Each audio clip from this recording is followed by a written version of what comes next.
राम राम सा। मैं हूं मुकेश चौधरी और आप देख रहे हैं मोनू के विचार। देश चुनाव के मोड़ पर आ चुका है। फरवरी अंत या फिर मार्च के शुरू में कभी भी चुनाव की अधिसूचना जारी हो सकती है। राजनीतिक पार्टियां चुनाव की तैयारी में लग चुकी हैं। जहां सत्ता पक्ष मोदी के नाम और काम के भरोसे निश्चिंत लग रहा है, वहीं विपक्षी पार्टियों में जबरदस्त उथल पुथल देखी जा सकती है। करीब एक साल पहले विपक्ष जिस एकजुटता से भाजपा को टक्कर देने की तैयारी कर रहा था, चुनाव आते आते कमजोर पड़ने लगा है। अभी तक जनता में आम चुनाव को लेकर किसी तरह का कोई उल्लास नजर नहीं आ रहा।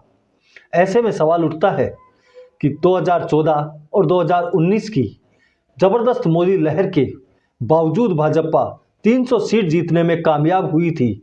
फिर ऐसी कौन सी लहर है जिसके बलबूते पर मोदी ने भाजपा को 370 सीट जिताने का दावा कर दिया। मोदी कोई भी बात बिना कैलकुलेशन के नहीं बोलते।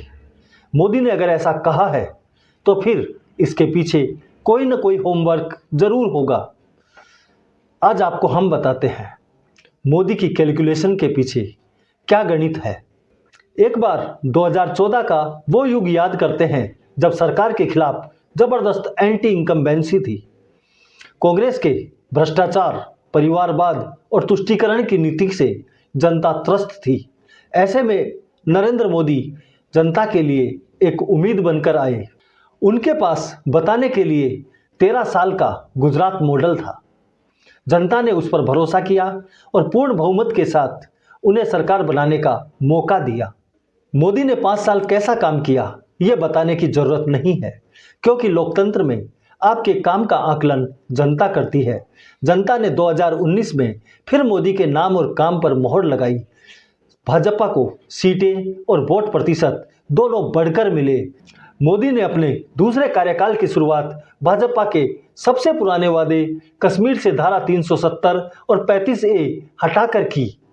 इसी समय सीएए और एनआरसी को लेकर खूब बवाल हुआ। किसान आंदोलन और कोरोना महामारी जैसे वाकये भी इसी कार्यकाल के दौरान हुए। सदी की सबसे बड़ी महामारी के दौरान मोदी के management made in India vaccine बनवाकर पूरी जनता को मुफ्त लगवाना, गरीबों को मुफ्त राशन, ऑक्सीजन और दवाओं की समुचित व्यवस्था जनता में प्रशंसा का कारण बनी। इसके अलावा चीन और पाकिस्तान को हद में रहना सिखाकर मोदी ने खूब वाहवाही लूटी। अपनी योजनाओं को जनता तक सीधे पहुंचाकर और भ्रष्टाचार पर जीरो टॉलरेंस की नीति अपनाकर मोदी जनता के चहेते बनते गए। मोदी की योजनाओं का लाभ देश के प्रत्येक वर्ग को बिना किसी भेदभाव के मिला, इसमें कोई शक नहीं है।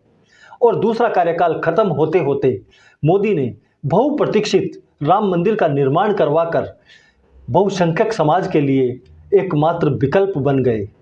अब सवाल यह है, ऐसे समय में विपक्ष क्या कर रहा था? तो उसका जवाब है, जिस समय सरकार के साथ खड़ा होकर जनता के लिए कुछ करने का समय था, उस समय विपक्ष विरोध की राजनीति में व्यस्त था। यहाँ तक कि विपक्ष ने कोरोना महामारी में बनी वैक्सीन का भी विरोध किया। पूरे 10 साल विपक्ष ने मोदी की योजनाओं और कामों का विरोध तो किया ही, साथ ही उन्हें लेकर दुष्प्रचार भी किया, और यह बात जनता को बिल्कुल भी पसंद नहीं आई।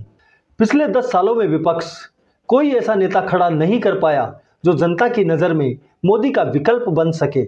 ऐसे में मेरा विश्लेषण तो यही कहता है कि 2024 में विपक्ष 2014 के मुकाबले बहुत कमजोर नजर आ रहा है।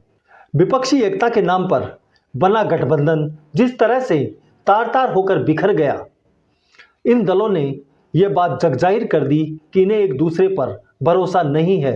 यही कारण है कि मोदी को 2024 में अपनी जीत पर पूरा भरोसा है।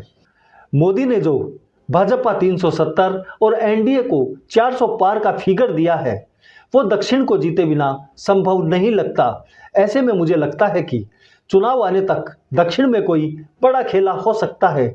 या तो दक्षिण का कोई बड़ा नेता या फिर कोई पार्टी एनडीए में शामिल हो सकती है। इस पर अपने विचार कमेंट करके बताएं। वीडियो पसंद आया तो इसे लाइक करें, चैनल को सब्सक्राइब करना न भूलें। धन्यवाद। जय हिंद, जय भारत।